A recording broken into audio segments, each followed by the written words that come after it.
hindi ko inaasahan na ito ay mangyayari o magaganap. Alam namin na hindi namin tanggap ang nangyari, pero nandyan kami na or mama. Nandyan kami sa tabi mo. Hindi ka namin iiwan. Hindi pababayaan man.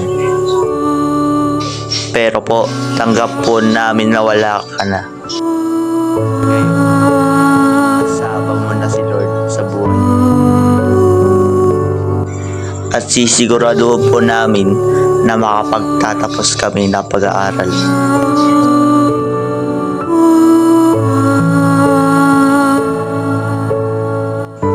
At sa ngayon, nagpapahinga na po kayo. Nakasama si Lord sa langit.